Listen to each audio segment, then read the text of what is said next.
Hi, everyone. My name is Kirk Bachman, and welcome back to The Ultimate Dish. In today's episode, I'm speaking with Cole Ellis, owner and executive chef at Delta Meat Market, a butcher shop and boutique grocer of fine Southern foods in Cleveland, Mississippi.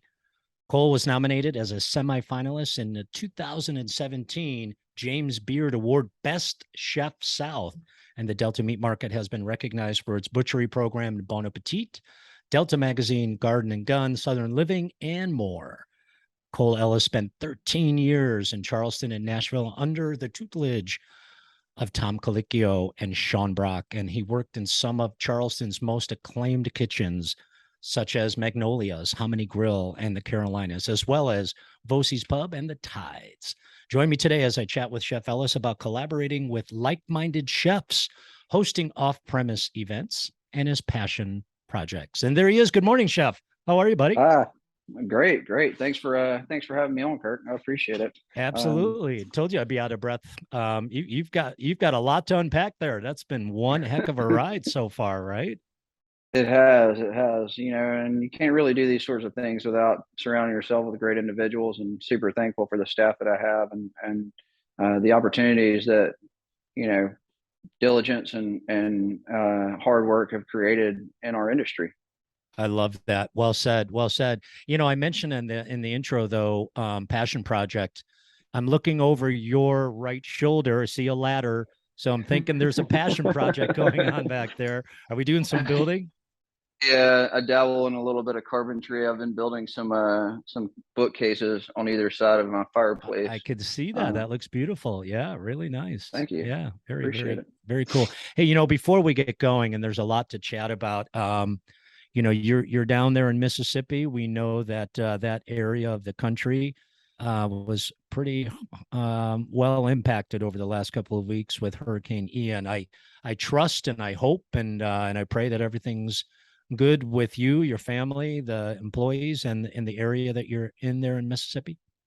Yeah, we're great. Thanks for the concern, and we were actually pretty fortunate that it took that dog leg to the right Yeah. and kept us dry. So pretty fortunate there. Yeah, absolutely. We have, at last count, we have, a good amount of employees, close to 75 employees that are remote in the state of Florida, 500 students in the state of Florida alone, at another 1,000 if you include, Alabama, Georgia, Mississippi, some of the Carolinas. It's a very important part of the country, not just for them, but for us as well. So yeah, we've been keeping a close eye. So yeah, I'm glad to hear that things are good. Speaking of that region, I know that I have to say this right off the bat.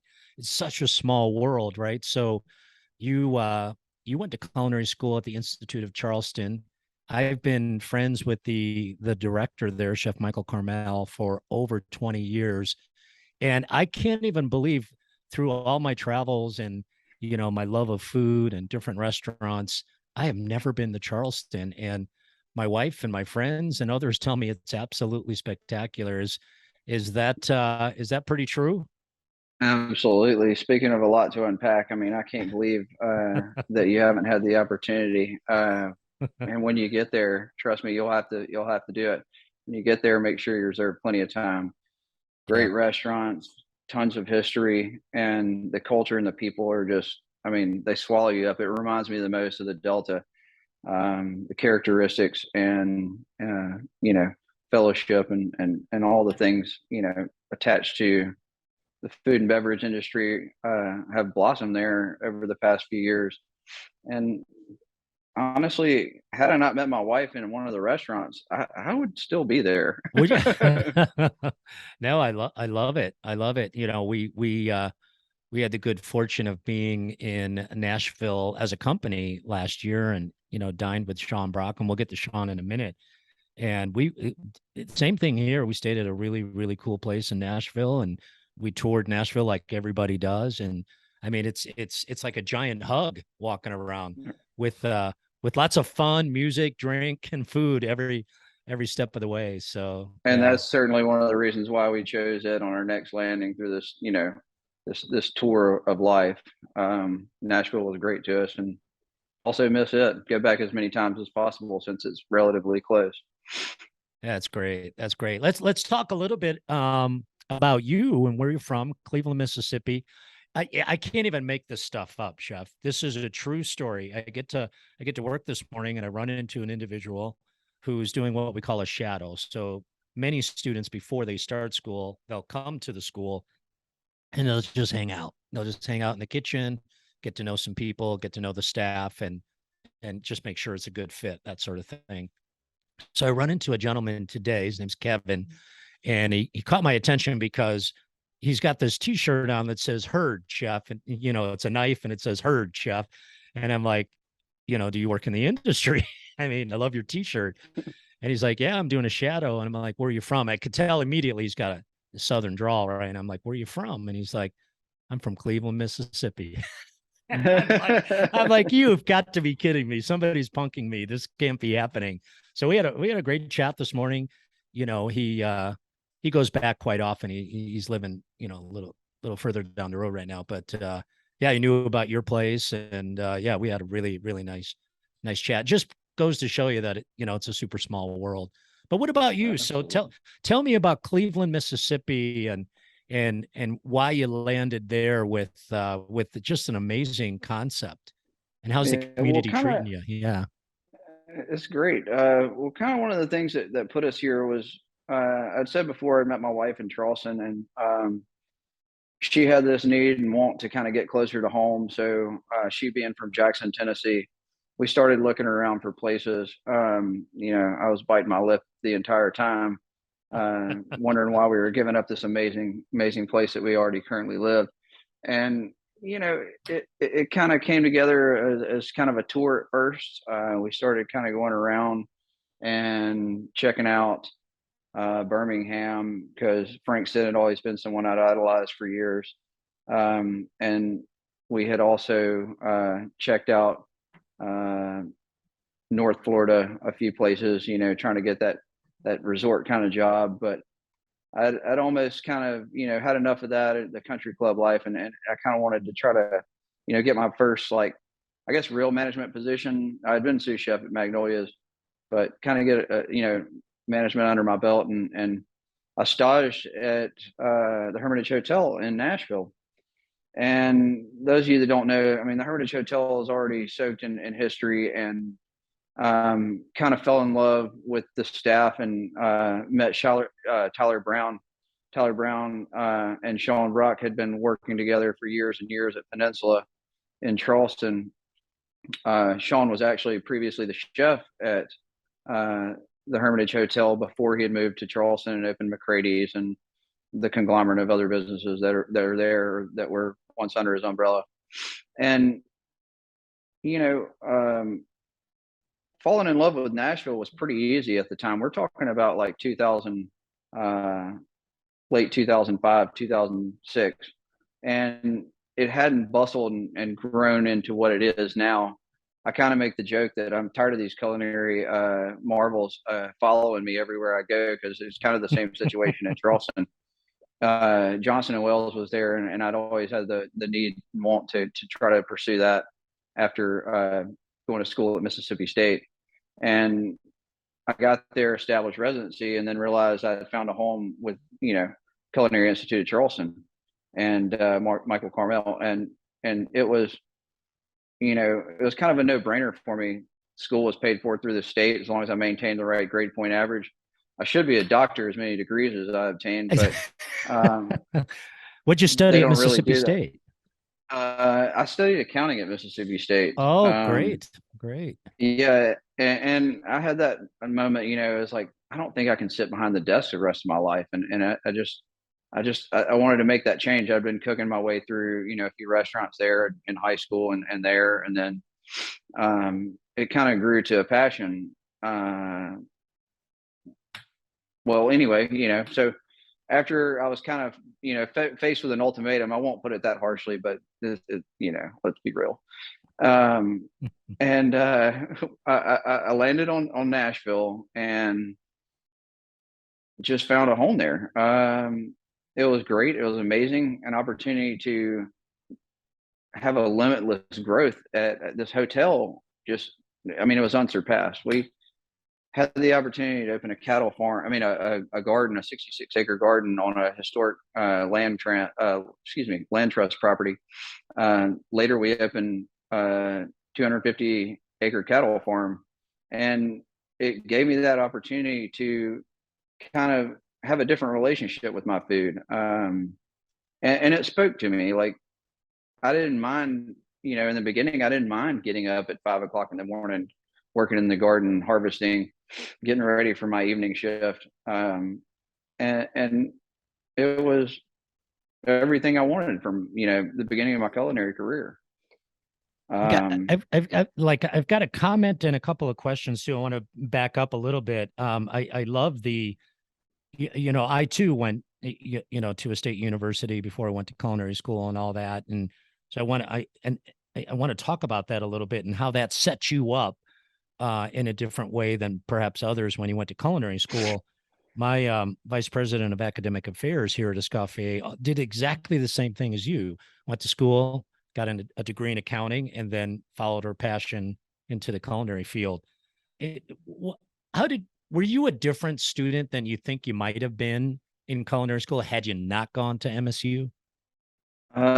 Yeah, I mean, I'd already got the core curriculum kind of out of the way. So when I came You were cooking. yeah, I was cooking. I was doing the labs. I was doing, garde manger. I was doing, baking and pastry, which is probably one of my more favorite passions. Don't tell anyone that, because every time I turn around, I'm asked to make I'm asked to make a birthday cake or something like, but that was the point where I was collecting tools. I was collecting the things that I needed to, expand the horizons.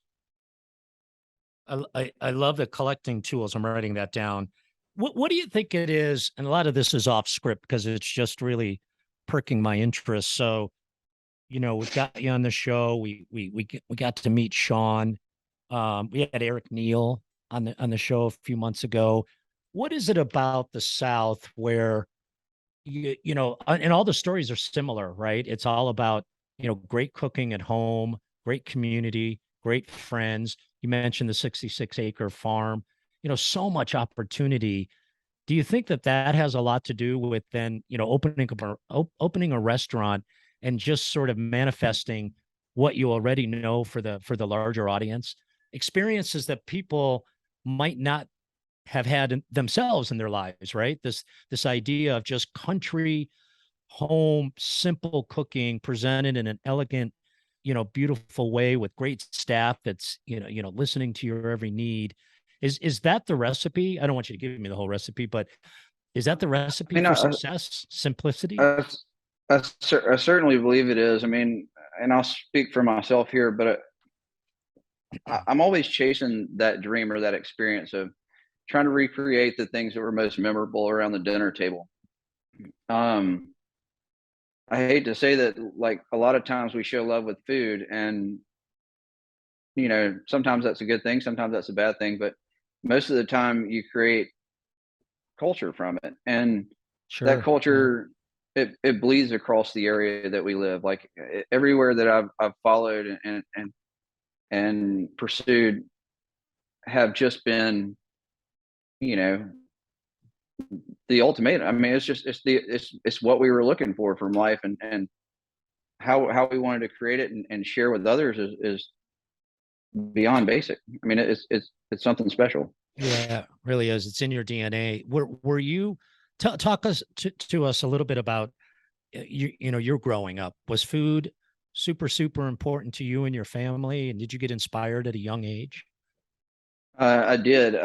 First, experience cooking was stirring cornbread, with my grandmother, and the conversation and opportunity to perfect that have all been kind of, key implements for later in life, or for what I wanted to do in the kitchen. Sure. And so can you talk to us a little bit about Cleveland, Mississippi, and what do people come to Cleveland, Mississippi for other than your establishment? Certainly. I mean, we're people that are rich in art.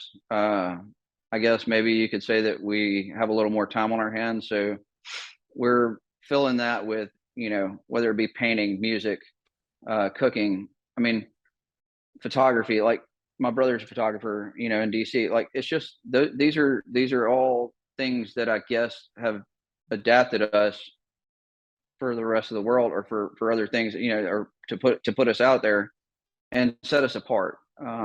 Southerners in general, like I would be surprised if you don't run across someone that has a hidden talent that pertains to the three, the four different things, that I just discussed, or carpentry, or, like all these sorts of things. We have a need and want to do things with our hands.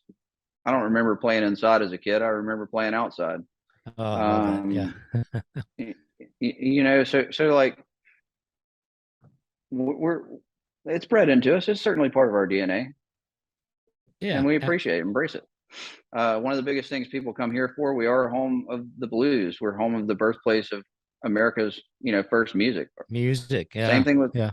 And that's kind of how I feel about food too, is Southern food is America's oldest and traditional cuisine. Everything after that is adapted from Southern food, fusions of other cuisines, that have been brought over the years.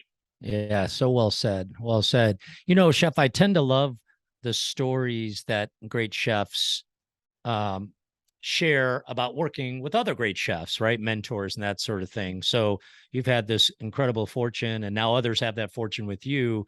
But before that, you got to work with Tom Colicchio and Sean Brock, and I'm not sure it gets much better than that, right? The mentorship, I imagine, was invaluable for you.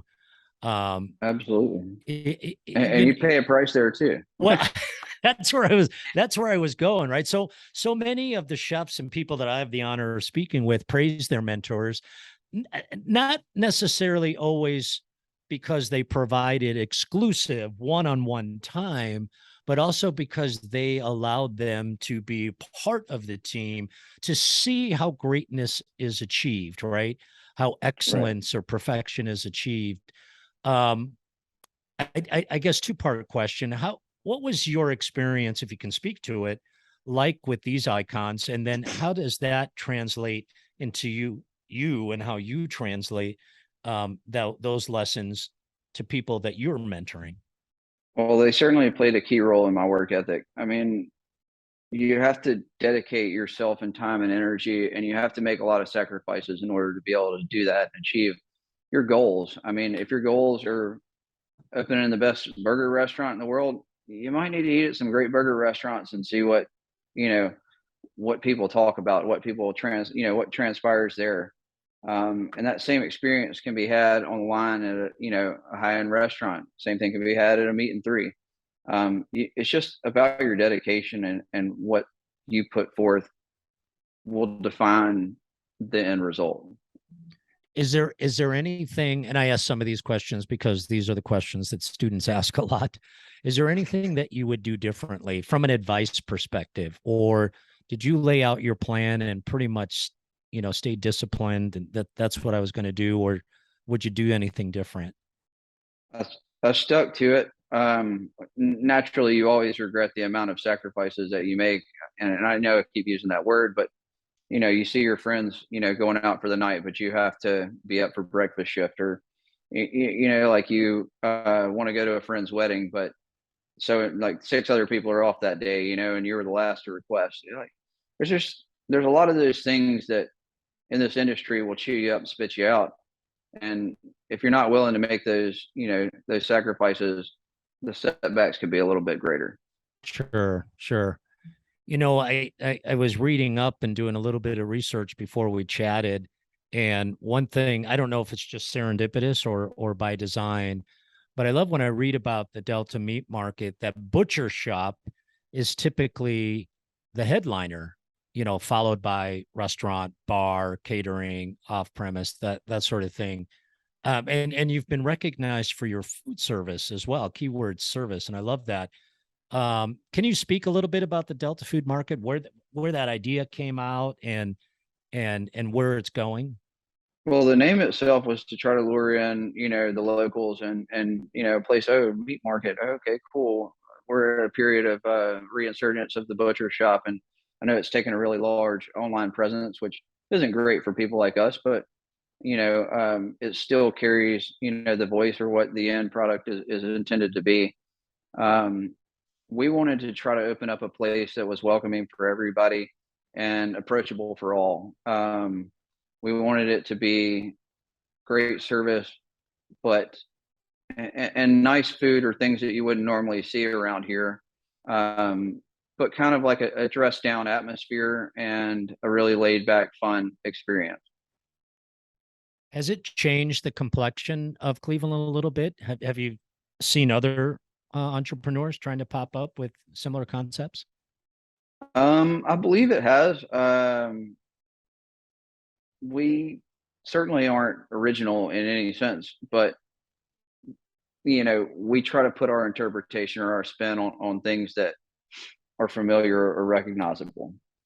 I So, was, yeah, that being said, it's we're playing another cog in the wheel. It's just a different one. We wanted to set ourselves apart.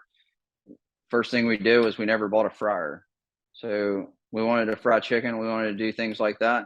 We did it on a cast iron skillet. We did it traditionally, or the way that we remember doing it as kids.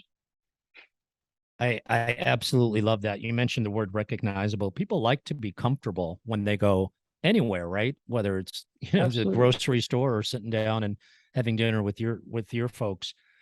Several months ago, someone on the show, I think I was asking him, like what's the secret to success? And he said something really simple, and I'm kind of getting that from you as well. He just said, the number one recipe, as simple as it is to like your customers. Just like your customers. If you like your customers, everything else will fall into place. If you're not don't create friction, just welcome them and, you know, make them part of the celebration. Is that kind of how you feel as well? Yeah, certainly. And I learned a good piece of that from working at the Hermitage Hotel as a five-star, five diamond, property.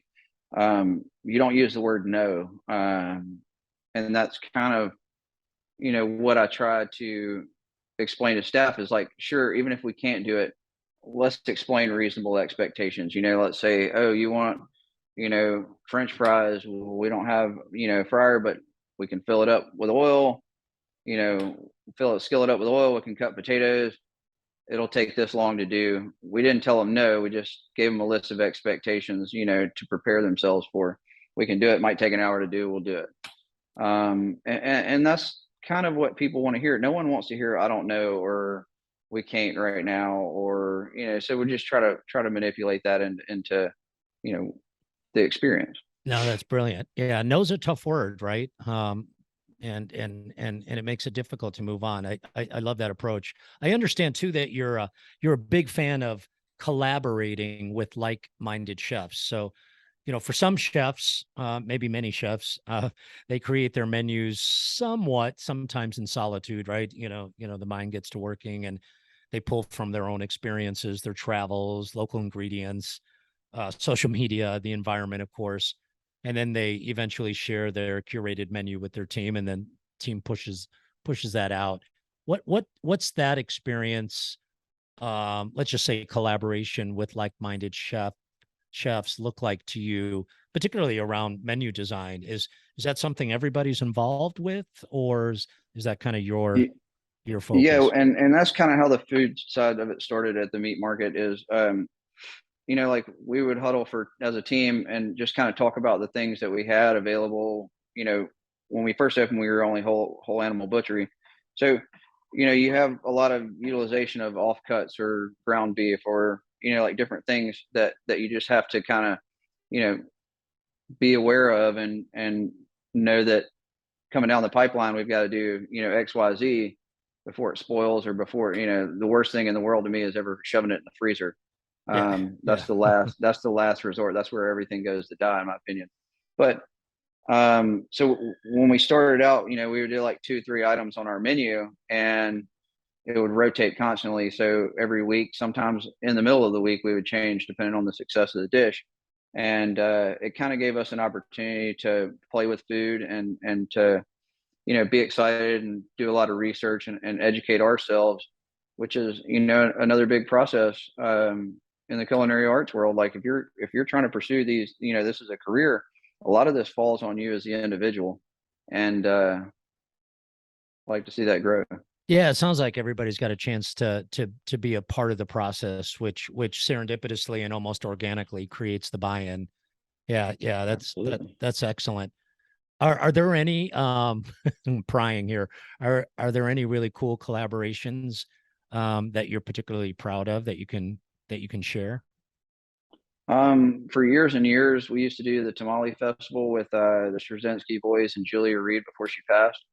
Hmm. And that was one of the things I always look forward to every year. Matter of fact, it was about this time of year that we would start getting things together for it. And those opportunities, folks stepping in our kitchen, me having the opportunity to step in other people's kitchen, and like all starts to lay down the groundwork for that ultimate thing that I've chased my entire life, and that's the process of breaking bread. And that's the experience that I like and I want to create, and that's why I continue to do it a lot of times. Yeah, well, I'm so stealing a lot of that. That's just Yeah. so well said. I hear too, or I read that you're committed to hosting and or participating in off-premise events outside of your establishment, which becomes difficult, right? Because the standard of quality has to stay the same. I read about a summertime Sunday supper with Rob McDaniel. Is that correct? I Yeah, that mean, was great. how is life outside of the kitchen that you're familiar with? This is great advice for students. That level of expectation and quality can't diminish because you're outside of your four walls, right? Right, right. Sometimes it's a lot of more effort. Sometimes, you go into situations like when I was at Old Edwards, a few weeks back. It's like they have a really great team, and it's really awesome to see how they work and things come together. So, again, like-minded individuals with diligence and effort and a passion to do the same thing. Yeah, absolutely. Are there speaking of passion, when you know you read stories about when you get to a point in your career, whether it's our industry or another industry, where you can focus on things that are really important to you, that you're passionate about. The timing is right. I obviously kind of alluded to it a little bit ago. When you're running a restaurant, you often have to handle things that are not always the most fun, right? And you miss out on some other life activities. But when you get to a point where business is good and you've got a great team that's just rocking it every day, are there some passion projects that you're particularly interested in that you might be able to give us a sneak peek on? Yeah, me and a local gentleman are actually in the works now, trying to create a pizza restaurant. Oh, Again, nice. that baking and pastry side of me, and um, I built a brick oven during the height of the pandemic, and like it was just so much free time on my hands. This is one of the things that I started doing, and I've just fallen in love with it. We really want to, try to do a pizza restaurant that's approachable for families and fun, uh, with the intent to maybe franchise. So, Uh, um, that's a big project. That's a lot yeah, going on. I feel like it's going to be, the meat market and everything has been a segue for, having fun, and now we're starting to be able to do that. We're starting to be able to get to the point where we can take the reins and trust the individuals that we've put into place and educated over the years to try to start expanding. I'm just curious, and kind of going backwards a little bit again. How important is local sourcing, not just to you, but to the customers that come to your establishments? It's extremely important, and it also creates an opportunity for those individuals to say, "Oh, I've been to that corner, or I've been in that area. I've tried that particular product," and that's kind of the same. Like even if we put Nashville hot chicken on a restaurant, though it's not a local product, local ideas, and people can gravitate towards it and relate to it, and those are just another cog in the relationship that we want with food. I don't know how much you're at liberty to share, but I'd love to come back to chefs, Tom Colicchio and Sean Brock, and Boy, Sean, great performance on the Netflix series, Chef's Table. So, people started to learn a little bit about his story, about his journey. And I was, like I said earlier, I was really taken back, when we had an opportunity to dine at Audrey. And what's it like working with a person that, and I'm not sure, was Sean sort of already on that trajectory when you were working with him, or was he grinding it out still back then? Yeah, he was there every day. He was grinding out still back then, and it was a brief stint, but at the same time, it was an opportunity to understand that like things aren't always as you expect them to be, and that's one of Sean's greatest traits. Like he has a creativity that will deliver that in the dining experience and also in the work environment. I mean, you go in for a stage and you're all of a sudden given a 52 item recipe to make, and you're like, dear God, am I going to make it through this? Focus, attention to detail, and everything plays a key role. So those people are great. Tom Colicchio, I would sit there for a New Year's Eve dinner. I couldn't have put those plates at 12. I mean, the black eyed peas at 12 o'clock enough before I was, I probably made 30 plates before I'd put it in the right spot, and it might have been him screwing with me. It might have been me as, a young buck not paying enough attention to it. So those things develop with working with high level individuals. Yeah, to that point, I always like this story. I was in New York for something, and Eric Rapier and Danny Ballou were giving a talk of some sort. And I've heard this from other chefs as well. Question came up. It was a pretty simple question, who cooks in your restaurant when you're not cooking? And they both kind of giggled, looked at each other, and they said, well, it's typically the same people that cook when I am there in the restaurant. How important is that consistency, the fact that you touch every plate, or fast forward, that your team 100% understands your vision, your philosophy, so that you can just almost kind of sit back and just watch this, this harmony occur that you created, but others respectfully execute on your behalf. It's pretty crucial. Pretty crucial. You just have to hope that and pray that they picked up the things that you want them to, and try to deliver that message to the best of the ability. Yeah, 100%. Any advice for young culinarians, from an entrepreneurship perspective, what to watch out for, what to 100% make sure you do or you don't do? Tough question. Show up with the tools you need to be successful. Show up ready to work. Show up with your uniform ready. Show up with your pen, your paper. Keep notes. You'll use them later in life. When you get done with those notes, go home and type them up. Mise en place. I love it. Yeah. Be ready for the day. Don't be hungover. I mean, that part will eat you up in the business. I love at the beginning that you mentioned that it's important that your establishment is welcoming for everyone. And I don't know where this time went so quickly. But with that in mind, I'm really, really interested in how you're going to respond to this. The name of the podcast is The Ultimate Dish. So with all that you've gotten going on, Chef, what in your mind is the ultimate dish?